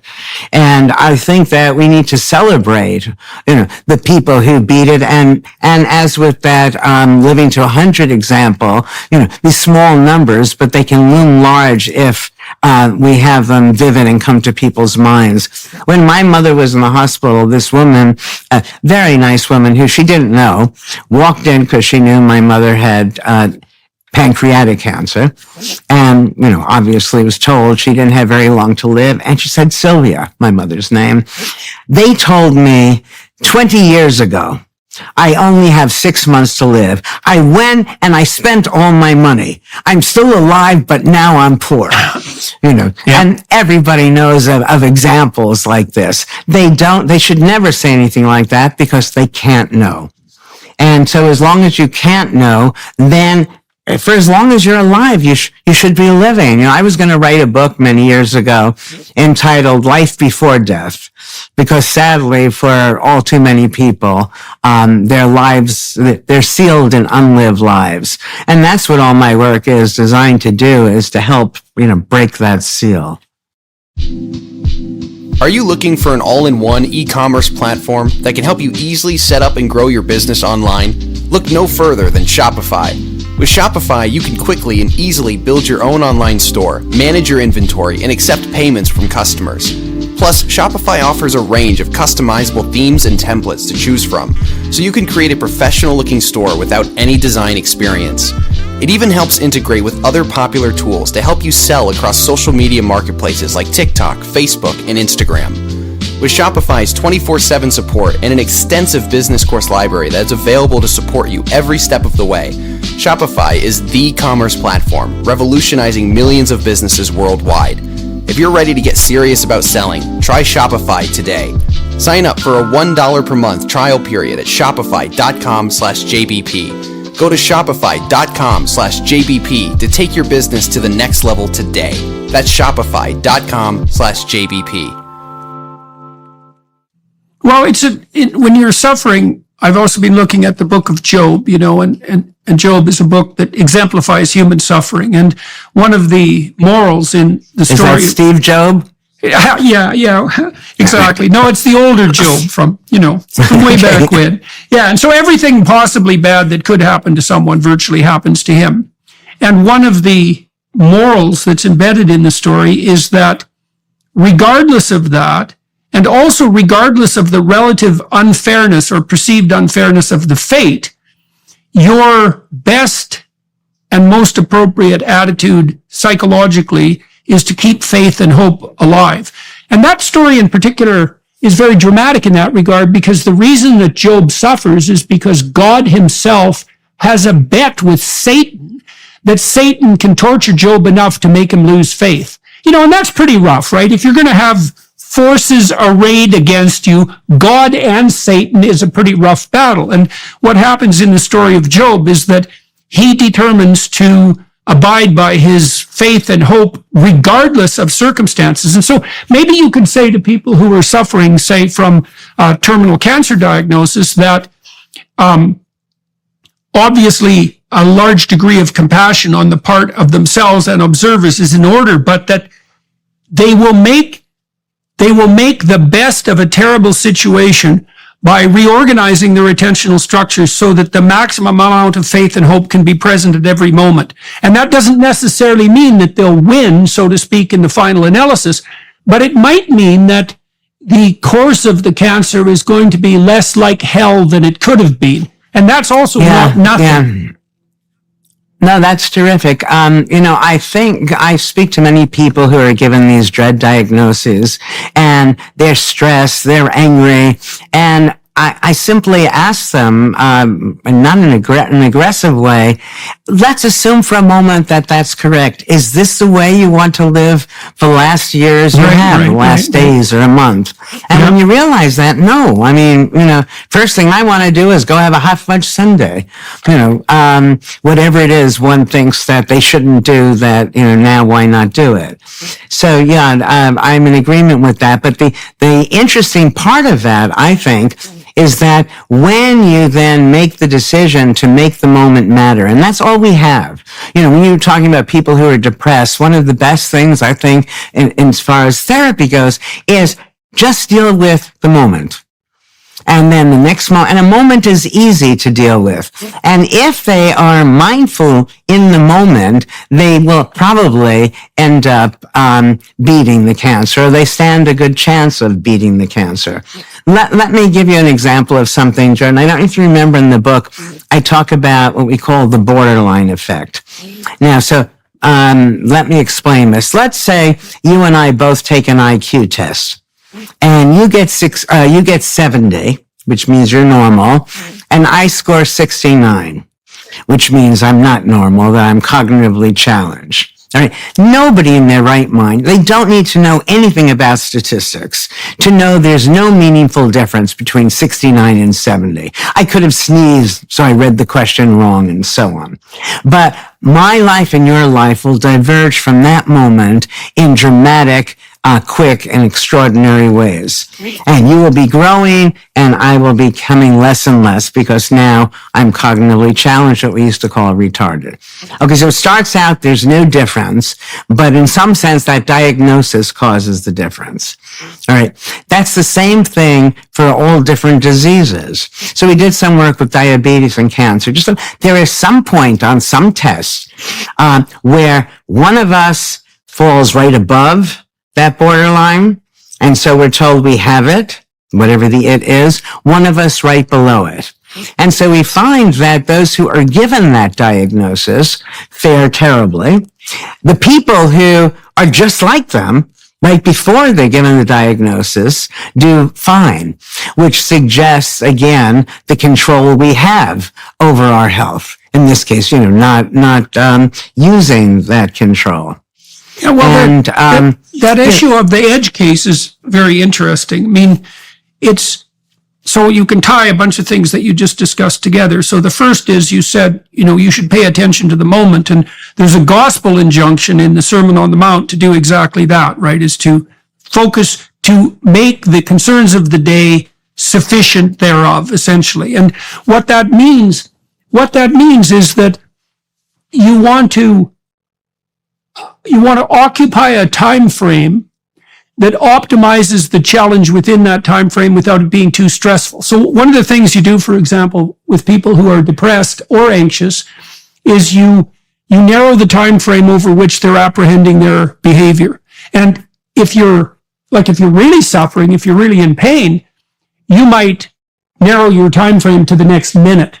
Like you might not be able to handle the next day, right? And so you want to never bite off more than you can chew. And you can do that partly by minimizing the time frame you're computing over and attending more particularly to that narrow time frame, and also by narrowing the scope of your activity, which we discussed a little earlier too. If you can't take on a major task, you can't put your family in order, you might be able to say something kind to the sister you haven't seen for 5 years, right? You can take that incremental tiny step forward.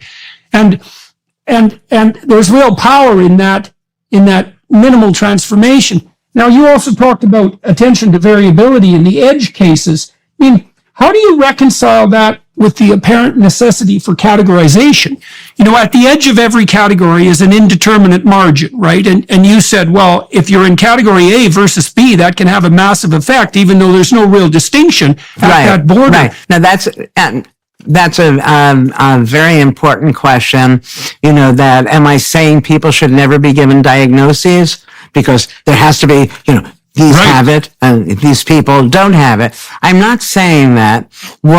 First, I use the borderline studies as a way of showing if there's no meaningful difference between two people when they start and they're given the diagnosis, and then the two groups come apart, that means that this group that's given that diagnosis could do whatever they were doing that was similar to the other group and diminish the negative consequences. So it was a way, again, of showing the mind-body unity, and we have control over our health. Whether we should or shouldn't be given diagnoses, I don't know. But I do know that if you or anyone you love is given a diagnosis, you make them aware that it's a best guess. That these diagnoses are based on research, they're based on probabilities, not absolute facts. And when you are told that you may have it, that is very different from you do have it. When you're told it may run its course in the following way, is very different from being told it will unfold in this way. And I think that's crucial for us. Behavioral psychologists aren't very positively inclined to psychiatric diagnosis. And the reason for that is that they're very pragmatic. And so the orientation of a behavior psychologist is, well, let's differentiate your problems to the point we can envision potential solutions to them. And the meta construct isn't all that valid. I think there's an exception, possibly, and you tell me what you think about this. I found diagnosis useful and salutary in my clinical practice when it helped people bind their otherwise catastrophic anxiety and when it pointed to a direction forward. So someone might come in and say, look, man, I haven't been able to get out of my house for the last 5 years. I'm completely out of my mind. I'm the only person in the world like this, and there's no hope. And you say to them, look, you're agoraphobic. Lots of people have this problem. Here's the associated symptoms. So you're not the only one. You're not uniquely insane. And we know how to treat it. Well, then diagnosis has a binding capacity, right? It boxes in the issue and it has a direction. Yeah. Now you go to the doctor and your stomach is hurting and you leave and he tells you have gastroenteritis, which just means a stomach ache, and you feel better. I think, for sure. But I want to ask you something before I forget about depression.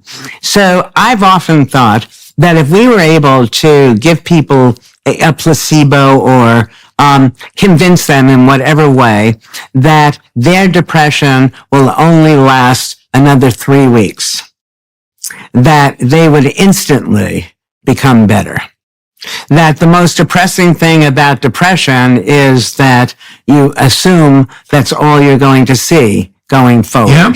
Well, I think there is evidence for that on the treatment front, because one of the things you do in cognitive therapy with depression is challenge the assumption of eternal permanence. So depressed people tend to think, okay, I feel awful right now.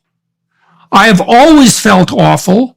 Every single day is unending awfulness, and that will extend indefinitely into the future. And so what you do, one of the things you do, is you have people track their moods over a week, hourly, and you show them that there's substantive variability in their mood, even though they were blind to that.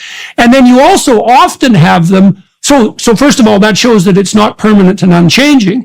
And then you often do a very detailed history that helps them understand that they have experienced this before, and almost invariably it has receded. Like it's almost invariably cyclical. It doesn't feel like that when you're depressed. Jordan, that's perfect, because that's what we were doing with major diseases.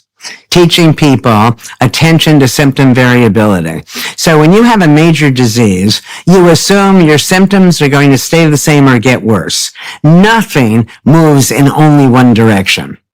All right. So what we did was we would call people and we'd ask them, how do you feel now? And is it better or worse than before? And why? And 3 things happen. The first is, wow, I thought I felt this, whatever the pain is, all the time. Now I see there are moments I don't feel it, so you feel a little better. Second, by asking why, the search is mindful. And as we've said now enough times, that mindfulness feels good and is good for your health. The neurons are firing, and it's good for you. And third, I think that you're more likely to find a solution if you're looking for it. So we've done this with biggies, with stroke, Parkinson's, multiple sclerosis, chronic pain, even depression. And in each case, we have very, very positive results. And so, when I first proposed this, I was seeing it as an antidote. Well, you can't give yourself a placebo. You have to, when you're given a placebo, somebody is fooling you into thinking that it's real medication, and then you take it and it's not the medication, clearly it's a sugar pill, so you are helping yourself. So I was trying to think, well, how can we have people give themselves placebos? And this was a way. So imagine that you have chronic pain and you set your smartphone to ring in an hour. And then you ask yourself, is it better or worse than before, and why? And then at that moment, set it to ring in 2 hours and 10 minutes. So you keep doing this over the day, over the week, and if you need more time. And the results have been phenomenal. And I think all of this work, again, supports the idea that I keep coming back to, that virtually everything in the world is mutable. We can make it fit for us better than it does at the moment, and that our own health is largely under our own control.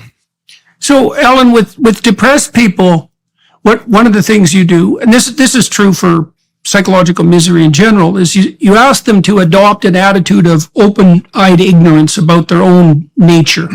So you think you know who you are, but it's possible that you don't really know more about yourself than you know about anybody else. Like, you think you have privileged access, but you're pretty damn complicated and you're not an open book. And so one of the things we could do is, let's say, track the variation in your well-being across time. And then what we're going to do is we're going to focus on those times when you feel better.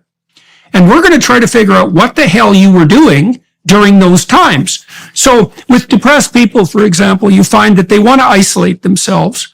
But if they go see family and friends, they almost invariably feel better. And if they track that, yeah, right. So, well, you can see that the same thing might apply in a situation that's characterized by illness. And you could also imagine that would have a profound physiological effect, because imagine that you're in a situation now and you're suffering from cancer and you're having a relatively good day.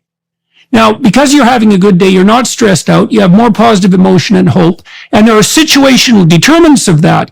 Now, it could easily be, if you could maximize the probability that you would stay there, and then look for improvement even in that you would tilt your physiology in a direction of having a better probability of combating the illness itself. It could easily be the case. I think for sure.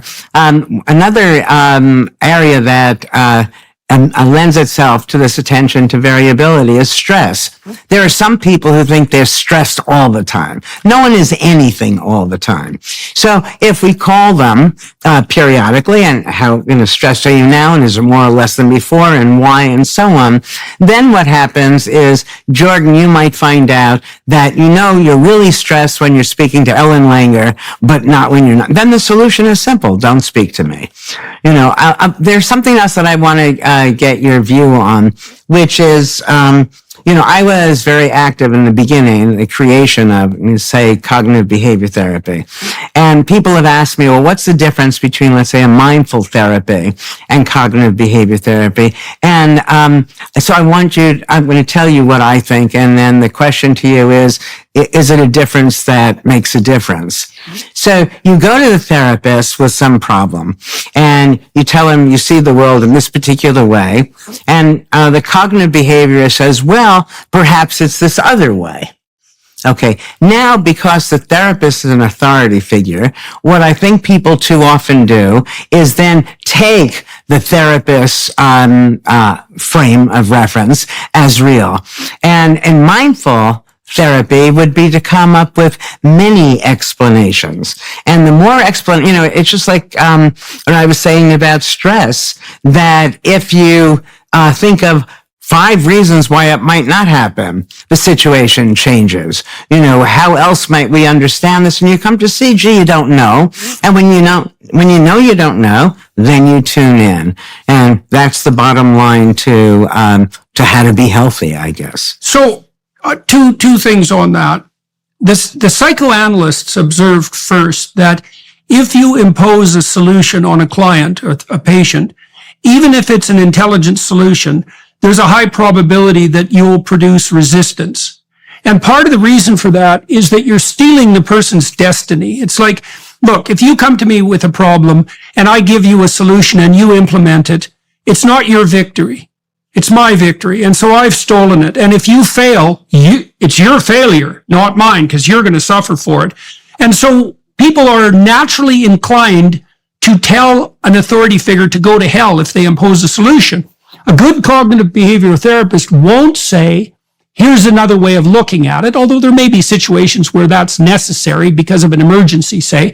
What they will do instead is say, look, could we collaborate on imagining alternative conceptualizations of that situation, right? And what you really want, you want the person to come up with the alternatives. And I think that actually does the rewiring, right? If you deliver the alternative, people don't act it out and they don't remember it. And I think it's because they haven't undergone the cognitive reorganization necessary to actually expand their horizon. You want the client to lead, always. That's why Freud used free association, for example. Yeah. No, and I think that's beautiful. What I'm adding to it is that one should seek multiple potential understandings. Yes. When we have the client now come up with a different understanding, it doesn't make that right. And it doesn't make the original one wrong. And by recognizing that this thing you were sure was an X could be a Y or a Z, leads you to think of most, when I said to you before, when the horse ate that hot dog, it didn't just change my mind about whether horses are herbivorous or not. It changed everything for me. One event. And so if the person in therapy is dealing with, you're sure it's this, and then the therapist helps you to come to, could be this, could be that, could be the other. There are many people who can walk away from that one instance now with an entirely new life before them. Okay. So you do that. That's actually been technically termed collaborative empiricism. So the notion would be the person's in a fixed mindset. You help them develop a proliferation of alternatives. And then you say, well, look, go home for a week and try this attitude and watch, attend, be mindful. Come back and tell me how it went. And we're either going to find out that it's better or the same or worse, and you'll be able to tell me. If it's the same or worse, we'll try another attitude. Don't do it. Right, exactly. And that does two things, as you pointed out. It may lead to a proximal solution to the proximal problem, but it also teaches the person that they're the sort of creature that can generate alternative hypotheses and then test them and evaluate. And that's kind of a meta learning, right? That would be more learning, not to be attentive to the situation, but to be attentive, period, to make that a habit of mind. Right. Yeah. So, and a good cognitive behavior therapist would do that. They won't impose top-down solutions. They'll generate with the client a multitude of possible solutions and then test them. Do you know the early study I did with therapists and labels? This was good. We had an interview between, it was actually a professor at Yale when I did this when I was a graduate student. And so we take this interview and we call the person being interviewed either a job applicant or a patient. And then we showed them to therapists of all different stripes. And almost always, when we called him a patient, they saw him as sick, potentially having this and that disorder. When we called him a job applicant, they saw him as well-adjusted, the same person on the same tape. It was interesting because, behavior therapists, since they were more attuned to the specific behaviors, were a little less likely to do this. But I think that I think a lot of therapy needs to be reconfigured because whatever lens you put on is determining what you're going to see. And it doesn't make sense to go pay a therapist top dollar for telling you how wonderful, you telling them how wonderful you are, them telling you how wonderful you are. And so the focus on problems, in some instances at least, I'm sure itself is a problem. So, so the therapist, I think, has to always say, that, in this small realm, this is what's going on, not, Because as soon as you walk into a therapist's office, you're declaring yourself a patient. Well, that's why Even though the behavior. therapist now says client. Well, behavior therapists have said clients forever for exactly that reason. And Yeah. I don't know, there Yeah. might be an underground, that might be an underground consequence of your early influence on the field. I mean, Well, it's always, and I always referred to my clients in that manner because I'm not the authority. If I'm the authority in the session, they're paying to boost my ego, right? Yeah, that's all. They have to be the authority. I can listen and we can exchange ideas and we can investigate, but in the final analysis, the decision to attend and to change, and Carl Rogers knew this too and laid it out beautifully in his work on humanism, humanistic psychology. The impetus has to come from the client, him or herself. Otherwise, it doesn't work. It has to be voluntary and attention focused.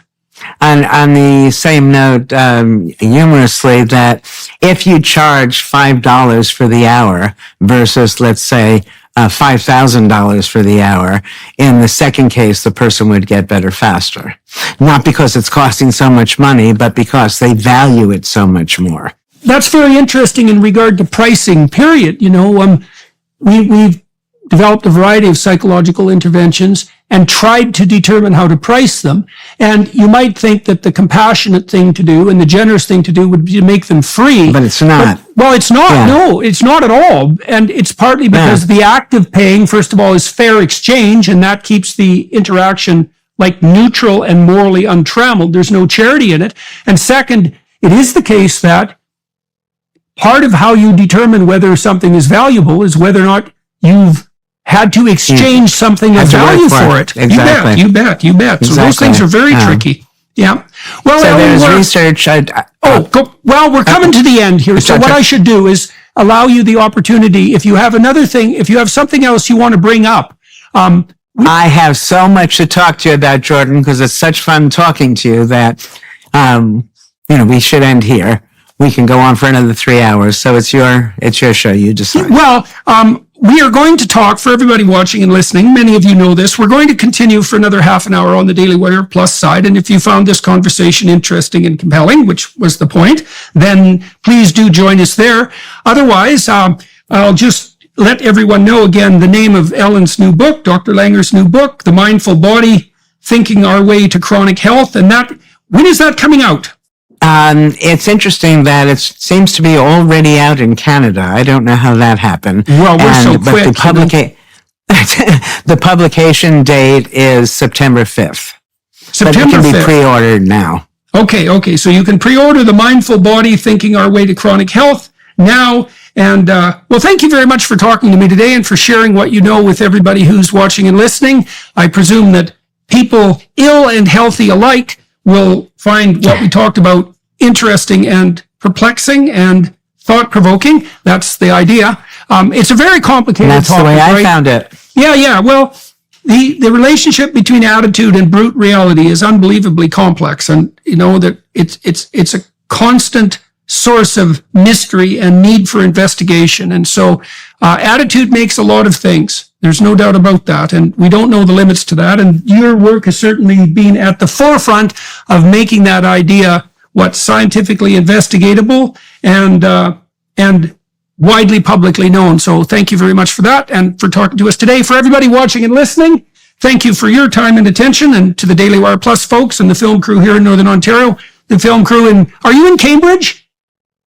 No, I'm in Dartmouth, Mass. You're in Dartmouth. To the film crew in Dartmouth, thank you for facilitating this as well. And Ellen, we'll rejoin each other on the Daily Wire Plus platform momentarily. Bye-bye, everybody. Take care now.